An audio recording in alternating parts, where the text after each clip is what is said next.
Hello! Hello! Hello! Guys, Tanya and Nadia Montenegro, halos kambal ng magkapatid. Did you know they were my schoolmates in high school? Yes, Elementary pa ba? Yes. Oh my gosh, in San Agustin, I've Yes. been open about that. San Agustin, kabatch ko si Tanya, 2 Nadia. years younger si Nadia. Isipin niyo yon. My God, how time flies. Yes, lies. Hindi ka pa rin nagbabago. So Well, Nadia, Tanya, where are we now? We are now at Cocina Estefania. We are in BF Homes, Aguirre Street. It's a Spanish-Filipino restaurant that we put up almost 2 years ago. Yes. Wow, so this is your restaurant. Yes. Your restaurant. Yes. Pero siya yung naging chef. Si Nadia yung nag-aral ng chef. Pero since kasi passion ko rin yung pagluluto. So, ito yung expression ng passion ko. Oh, take us around. Okay, Yes. Gary. Okay. Okay, of course, ito yung welcome area. And this is the main dining hall. Yes. And then, I put this area because I have a lot of senior citizens na clients, you know, Yeah. when they have parties, they like to dance. Pero so may dancing dito. Yes. Pero Yes. bakay ito noon, no? This used to be a house, and then it was converted to a Japanese restaurant before I took over. Oh, ito. This side is the side of Tanya's partner, si Rocky, the Oo. Dowdens. Okay. The Dowdens have been our friend. Actually, Rocky's father and my And father our best friends. were best friends when we were Yeah. like really young. And now Okay. sila nagkatuluyan. So Why? you're a really big family. Yes. Kayo, ang Yes. laki ng clan nyo. Yes. Yeah. Yes. Are you all close? Especially my mom's side, the Montenegros. Talagang Pero malaki. are you all close? Yes. Yes. We go home to Dumaguete when we can talaga Ay, ang to see ganda. them. Yeah. That's so nice. So, napakayaman sa family pictures. Yes. Ang restaurant. So, this is like their own home. Yeah. Parang museum na rin nila. So, sino to? That's mommy and daddy on their wedding day Nanay at tatay mo. in Spain. That's Oo, my mom. ito, and this is your Mom, mom. yeah. All right, and this? That's my uncle It's all in and the Dumaguete. cousins. Yeah, Yes. guys, Tanhay. Eto ang cute nito. Sa That's Cebu. me and Kayong Nadia. dalawa. And that's my mom's favorite cousin. Oo. Brother Yung naman. tatay mo, when he left before, did you see him after? Yes, he came back after 12 years. Yeah, he came Yeah. back. And then he passed after 3. Yeah. 3 years. Pero did you both go through a period of having to forgive your dad? Oh, yes. Oh, yes. Oo. When he Yes. arrived, when he came back after the 12 years he was gone, I think I was the only one of the 4 that really ran to the door and cried and talagang stayed on his lap for like 3-4 hours while the 3 of them were matigas. Oo. Kasi nga, at a young age, I kind of took over his role. Right? Yes, So, oo. seeing him parang, tapos knowing buhay pa siya, Yeah. Yes. yun yung nakakagulat. Oo.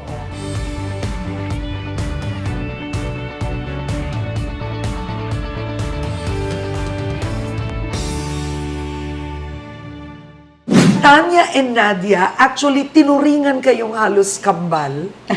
Pero, ang layo lang naging buhay ninyong dalawa. Unang-una ako, hilig ko talaga mag-artista. Pangalawa siya, hindi.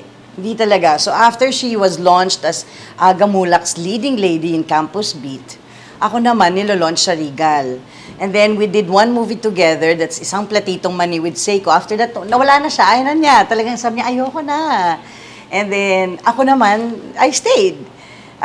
Talagang naiba kasi naging ano na siya, nagkaroon na siya ng family, naging talagang domesticated na. Ako naman out in the world. So, sobrang different namin talaga kahit sa pag-uugali, sa lahatin mo na. Pareho kami may prinsipyo pero magkaiba.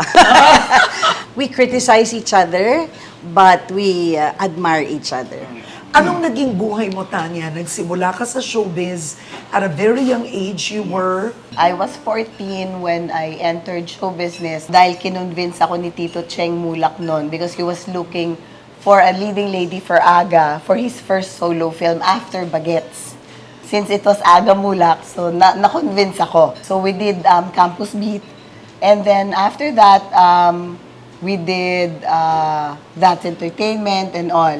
But meron talagang meron talagang essence ng showbiz na talagang not for me. Si Tanya kasi, she can live alone.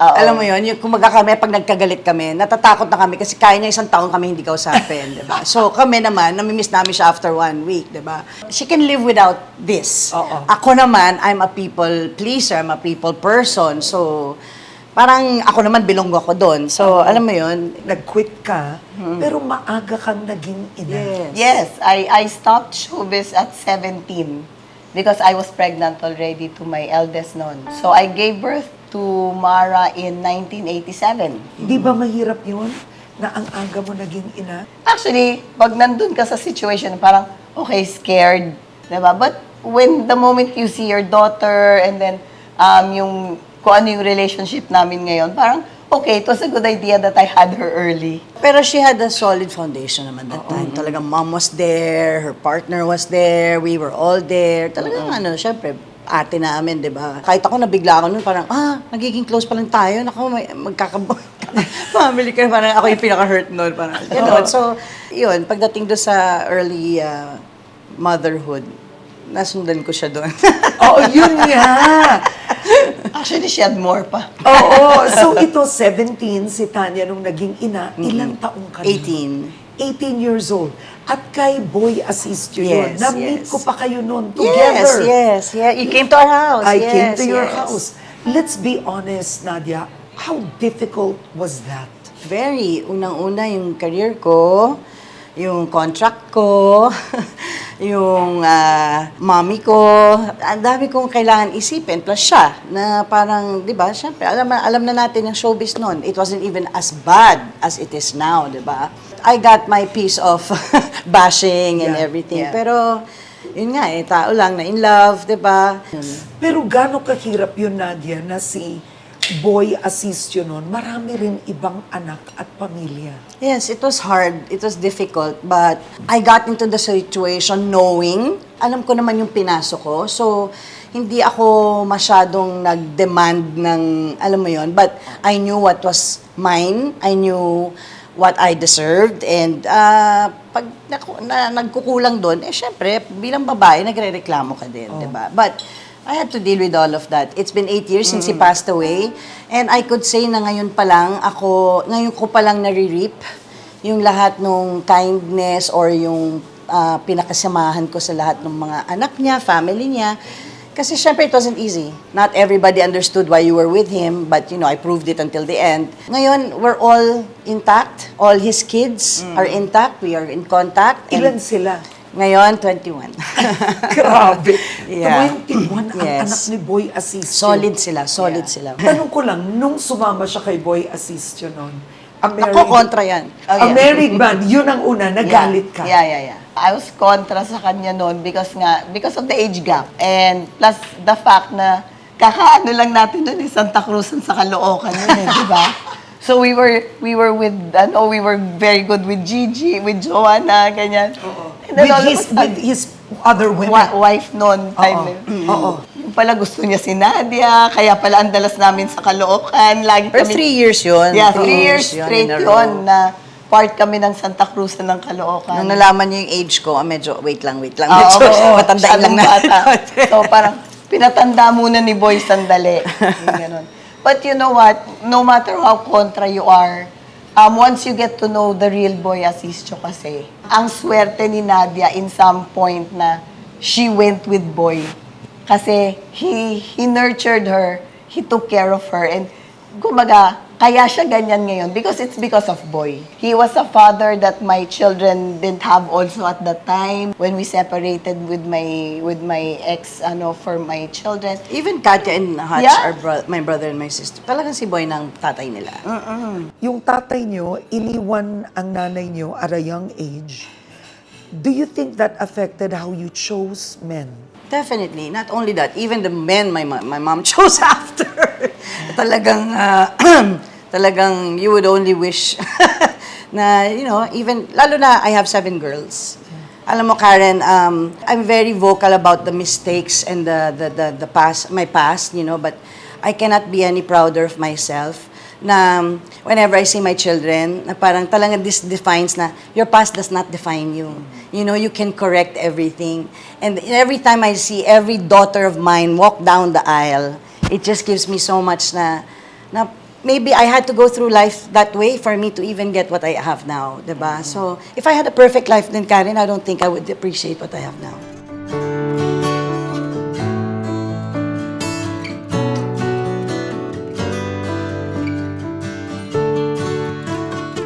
What about Tanya? Meron ka bang nakitang lowest point niya? Yung lowest point niya, siguro yung, nako, ito na, yung sinave ko siya nung gabing, battered siya. Yeah. She was being battered by her husband, and then, napunta na doon sa dalawang bata. So, I actually jumped in the back of her partner, kasi nakasakal na yung dalawang bata, dinadala na sa kotse, and she was just beaten up inside the house. So, I had to jump on his back and get the two kids just to save the two. So, I was able to get the two kids. So, yun, I think that was the lowest for everybody. Na seeing her na, yun, beaten up. Kasi before, she was always beaten up, but I would never see it happen. She was beaten up for like 10 years, I don't know, 11 years, 8. Yeah, And that was your first partner? Yes, that's the dad of Mara and Nico. Yeah. How did you end it? Kasi I got to a point na hindi ko na kaya actually kasi it was verbal, physical, mental abuse. Alam mo yung ganon. Parang I just snapped. Maybe because postpartum, because I had just given birth to my son. My son was 6 months then. And naghalo-halo na parang sa ko, I cannot anymore, I cannot live anymore. And the last straw was yung parang knife na eh. Yeah. Yung tinutukan niya ako ng knife here. Yeah. So after that, I had to call Boy and say ko, Boy, mayor pa si Boy nun. Sabi ko, Boy, hindi ko na kaya. Sabi ko ganun. Pero paano ko aalis? Nandito lang siya lagi, yung ganyan. So it was like at about 11 o'clock ng gabi nung tinakas ko yung dalawang bata. Pero nahuli niya Nahuli niya kami nung tinatakas ko yung... Nandun si Nadia? Nandun si Nadia because the securities were there. I was getting the kids, so I had to jump on Yeah. him. So, Until finally, nung inano ni Nadia, my mom got the kids and then brought them to the car. And then, yun nga, sabi ni Nadia sa akin, Tan, run! So I ran to the car and then umalis na kami. Sumunod na lang sila. In a way, your sister saved your life. Yeah. marami na kaming ganun, Karen. You're asking only the lowest. Kung sa save at save lang, madami na. This year, this 2025, parang ito yung turning point namin as siblings na parang let's let go of the past, enough of the drama. And love each other. Yeah, talagang, ito yung pinaka-ano namin. Now we can talk without, dati kasi, 4 kaming, rambulan niya talaga. Kasi puro strong. Suntukan niya talaga. strong, And we can't finish a conversation kasi my point is right, your point, ganun kami. So at least now, as we age, napagod na rin kami siguro mag-away-away.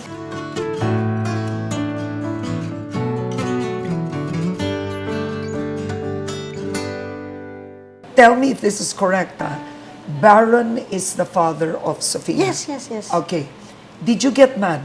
Oh, yeah. Alam niya how much I hated Ano Baron. nangyari nun? Oh. She knows how much I hated Baron. And so many instances na, alam mo yun, yung magme-message siya, Tan, ganyan. Alam mo yung titisin ko siya. Okay, Baron, bahala ka. Yung gano'n, kasi gano'n ako kagalit. Hindi sa kanya, kay Baron, saka dun sa situation. Did you feel matigas ulo ni Nadia? Oh, yeah. Mas matigas ulo ng kapatid ko pagdating sa pag-ibig. Wag, let's not go there.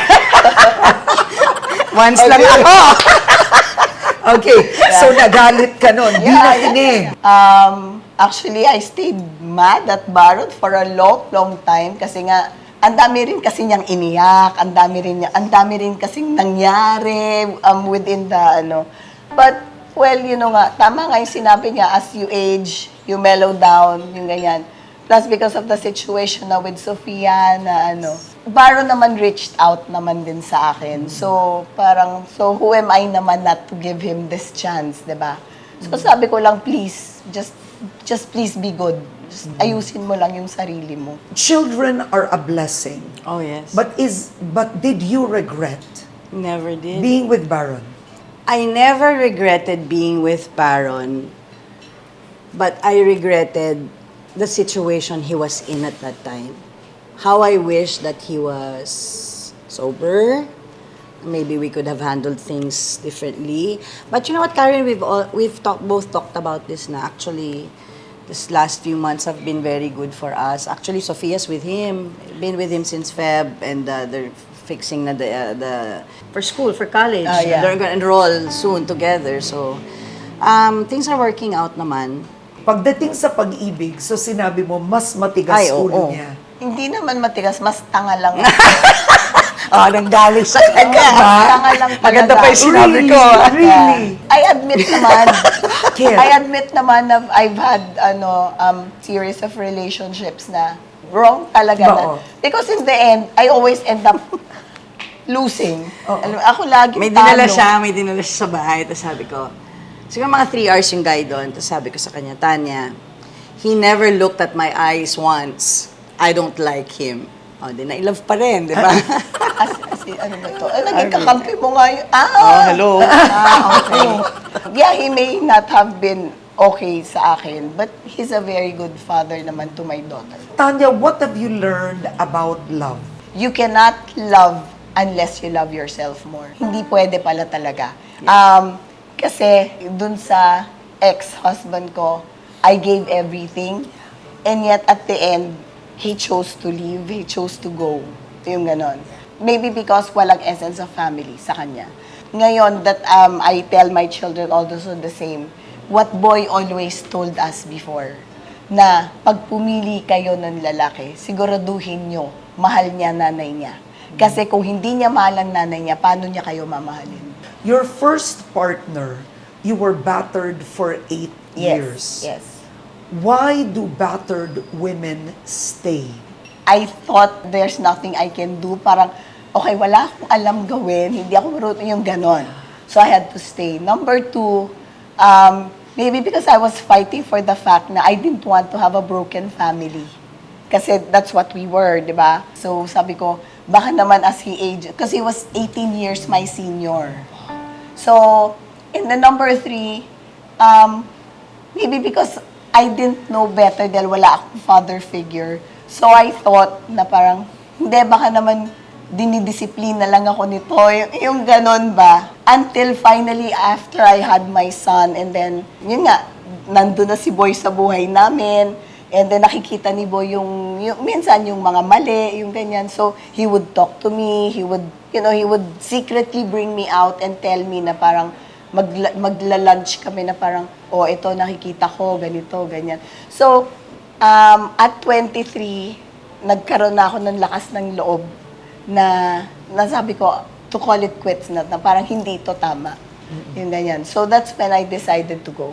Maraming nanonood ngayon na pwedeng ma-inspire na takot umalis. Yes. Kasi my mom was battered Yeah. by 3 partners. She was battered. Even my younger sister was verbally battered by her boyfriends. Yun yung sinasabi niya yung parang masabi mo lang na buo pamilya mo, masabi mo lang na never do it for anyone else, kahit mga anak mo. Yun ang nakita ko because I asked my siblings months ago, I said, did we ever recover from the battering mom got? Did we ever recover when we saw mom bloodied all this time? When uwi tayo from taping, uwi tayo may ambulance, ang mami ko basag-basag ang muka. Did we ever recover? Did we ever heal ourselves from that? What are we doing to our children? So, kasi nakikita pa rin nila yun with our relationship with our mom eh.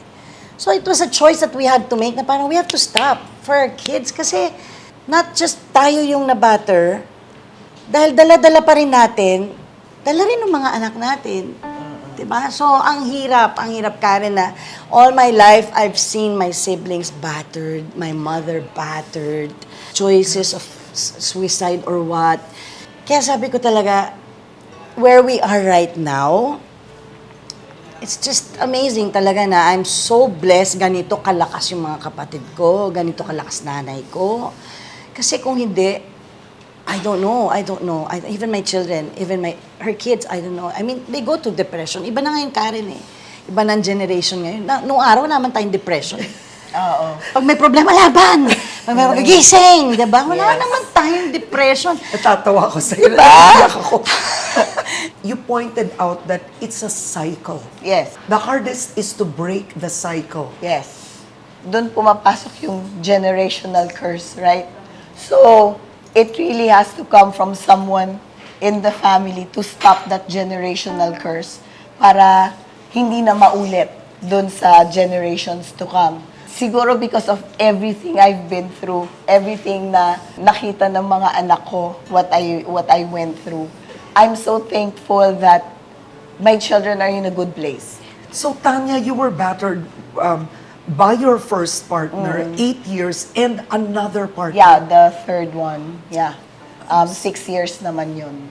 Parang sabi lang nila sa akin, ma, kota na ma, yung ganyan. Have we ever healed from what mom and dad went through? Or we're just on our comfort zone. Or are we just, yun nga, in a comfort zone na akala natin tama yung ginagawa Or sa sanay tayo atin. dito. Or sanay lang tayo na ganito ginagawa sa atin. So after that, that's when, yun yung pinaka-biggest blow kasi sa akin. Yun yung biggest blow. And that's when I said na ayoko na. Okay na parang, if things go wrong, I know I can stand on my own. Gagawin ko on my own. Tatayo ako on my own. Yung ganon. So, doon, that's where I feel na I broke that curse. Mas na-break kong curse siguro sa side ko, sa family ko. Yun nga yung I said my children will never be not only battered but will always be the first. Will always be the choice. Kailangan kasal, kailangan iharap talaga na makuha, yun yung deserve ng mga anak ko. And yun nga sabi ko sa'yo, yun siguro yung na-break kong curse. Kasi lahat sila ngayon, one by one, walking down the aisle, something I never had, but who can complain, di ba? When you see that your children's lives are doing well na talagang malayo sa road na na-take mo.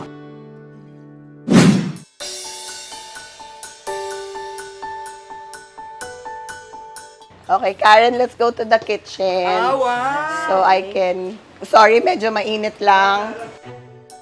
Wow. So this one, we will be making gambas and then paella. Yeah. I'll do the paella first. Yeah, yung paella nyo is the recipe of your mother? My grandmother. Your grandmother. Yes. Okay, bakit hindi nag-aral ka maging chef? Ba't di mo tinuloy-tuloy? Bigyan mo Di ba naman I have a book. I did Yes. a cookbook. I have my vlogs on YouTube. Oo. So, lately, this 2025, I'm doing shorts na lang kasi I'm so Yeah. busy nga. So, Yeah. but I know, therapy ko talaga ang magluto. So, therapy. kami, pag ganyan sa bahay, pag kunyari, what's the food on Sunday? If Yeah. it's Tanya's Calyos or my lengua Wow, or sarap naman. Mommy's Calyos, yung mga ganon. Nagda-diet sa galing yung magluto. This is paella, so I put already the bawang and the chicken breast.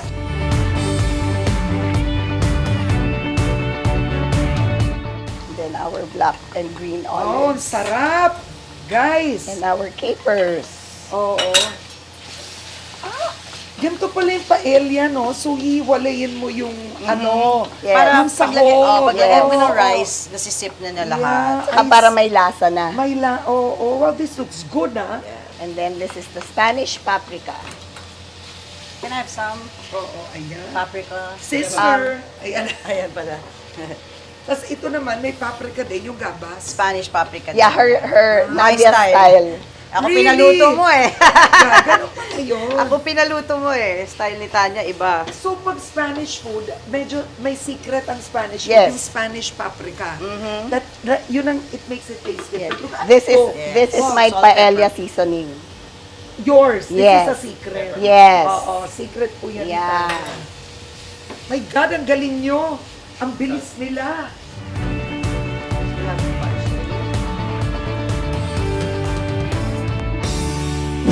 Wow! So, eto na. Ayan na. Eto na ang niluto nila. Hindi Yes. natin niluto.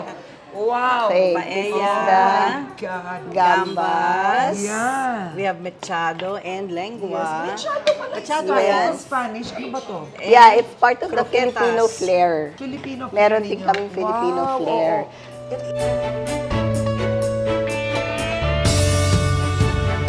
Shall we look at it, Let guys? us. Oh, ito yung niluto ni Nads, ha? Tingnan natin, oh. Ayan. Ayan, it's the key, no? Ako, abangan ko yung tutong sa ilalim. Oh my God, sarap. Diba? Sarap. Oo. Let me get one for you. Okay.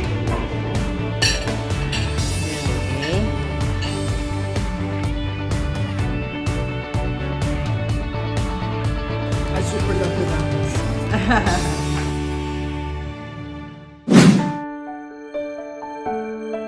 Your life is restored.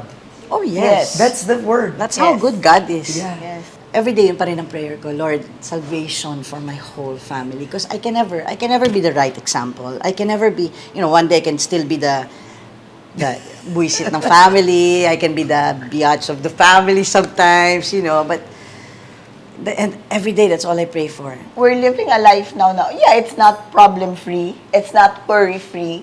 Perfect. But at least, you know where you get your strength from now. Diba? The battles that are being thrown at you, at me, at the family, you know how to face it already. Nadia, what do you love most about Tanya? Yung pagiging reliable niya.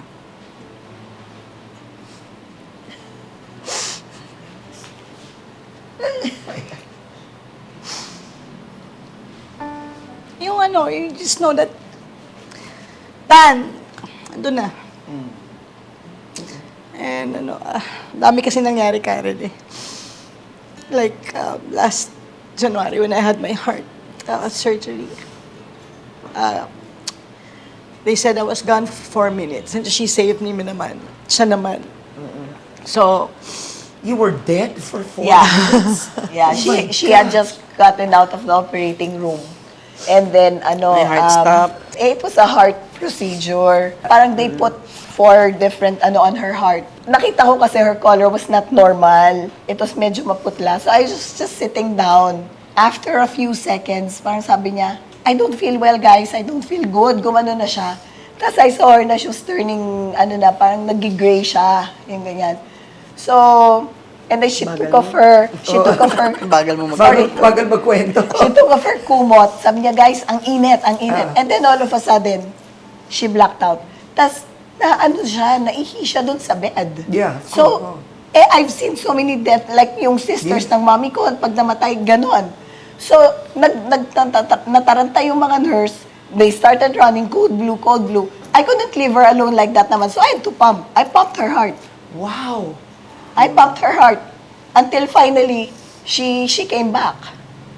Nagising siya, sabi niya, what happened? So she saved your life. I pumped her heart ganon until the nurses came back with the defibrillator na ganon. Sabi ko, you don't need it na kasi na siya, natauhan na siya ulit. In the family group, pag may sugat akong ganito, wait for Tanya. She's the doctor of the family talaga. Yeah. Like, she knows everything. She's just reliable when it comes. And anything.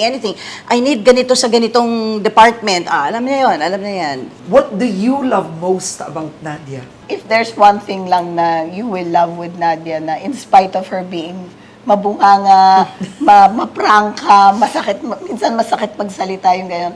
But at the end of it all, masabi niya lang yon, after 2 minutes, wala na. Lalo pag family, she will not hold grudges. Yung okay lang, pagsalitain mo na siya, let her rant. After that, back to normal na siya. Guys, Kalimutan ko, galit ako. Oo, nakakalimutan niyang galit siya. When na-text ko the next morning, ay, galit na pala ako, doon po tinext ko. Yan, that's her. That's Wala na, her. hindi ko na mabawi. Hindi niya na Friend na ulit mababawi. kami, ako na naman yung bumigay. Tanga-tanga. Yan.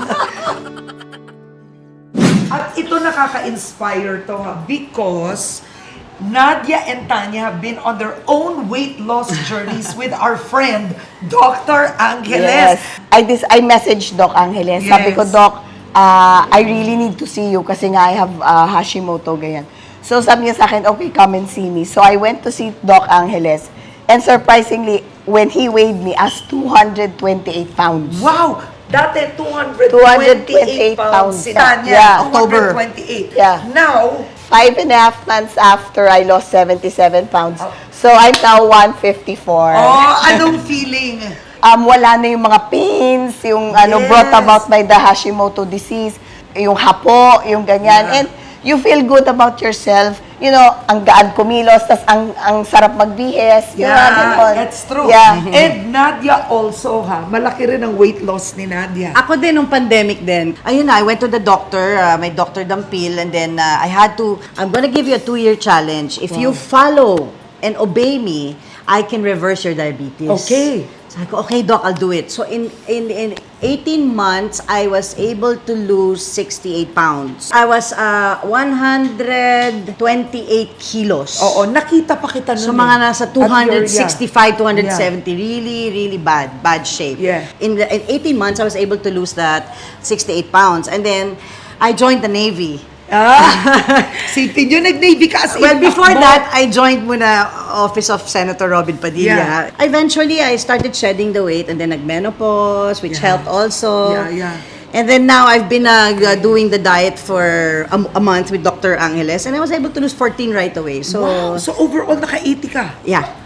Alam mo, actually, weight loss is not just about vanity, it's really about health. Yeah. Health, because I So- tried to lose too and it made all the I regret difference. talaga not learning all of this earlier on. Earlier, Yeah, I had yes. to have the surgery in my head, in my eye, in my Oo. heart before I learned Oo. na ganito pala kadali. Pero yung heart mo was not related to your weight. no. Oo, It your wasn't. eye was. No, it was an accident also. Oh, wow. Yeah, I drank an energy drink on an Oo. empty stomach, and then my stomach nabutas, na I bled to death, na bumigay dalawang almost bled to death kasi bumigay yung dalawang mata. Grabe ka, you're a survivor. Sa head naman, due to some stress and everything, they had to drain the water from my head through my spine. Parang hydrocephalus, na I was having horrible headaches talaga. Alam mo, you are a walking miracle. I swear, Nadia, Yeah. you have a lot to thank God for. Sobra. Really, sobra. walking You won't miracle. believe. You won't believe. No? Yeah. Do you want to get married? If you're in a good place na muna, stay there. If it's going to happen, it's going to happen. But for me to plan ahead and say that I want this, I want that, parang I've passed that stage already na, Lord, I want this. And no, it's not na. It's na, Lord, your will na lang. Your plan, doon na lang ako susunod. She's good na now. Yeah. Kasi God really blessed her with a man who has talagang given her all the love and everything that she deserves. Amen. And I hope it stays that way forever. Amen. What is your message to each other? Lagi ko naman sinasabi sa kanya na parang, sana this time, she's helped so many people, you know. She's gone through so much. Her children are adults. Wala na siyang bata. Sophia's 18. So, it's time for her to let go and let them live their lives the way they want to. Na hindi niya na kailangan ma-stress out kasi hindi ganun yung ano niya, yung ganyan. Na parang it's about time na sarili naman niya yung isipin niya ngayon. Ako kay Tanya, I hope and pray talaga that whatever you have now, hang on to it. Whoever you have now, hang on to it. Chances that are given to you are not given to everybody. Actually, your dream was my dream. This is my dream. But The restaurant. But now, I'm happier because it's given to you. You have Rocky, you have your children who admire you. You've done a good job. You've done a good job. Make sure that all the decisions you make right now will benefit also until the future. So, let's not make any more mistakes now. Kasi sayang yung natitirang mga taon natin, di ba? Kasi it's hard, Karen, if you keep paying for your mistakes. Tandaan mo, pagbabayaran natin yan. You know, everything that happened in the past, we still pay for it, but nasa sayo na lang yun how you look at life. What is your favorite Bible verse since you're both Christians? Ako, I can do all things through Christ who gives me strength. It just says it all. When you hear His name, when you think of Him, when you see, when you feel Him, it's just that. In everything I've been through, Karen, yun lang yun. I can do all things through Christ who gives me strength. Philippians. Same. I have that verse na nakastick dun sa wall ko sa 17. old house namin. It's there. And my granddaughter's the one that's in the room now. And yun yung nakalagay, I can do all things through Christ who strengthens me.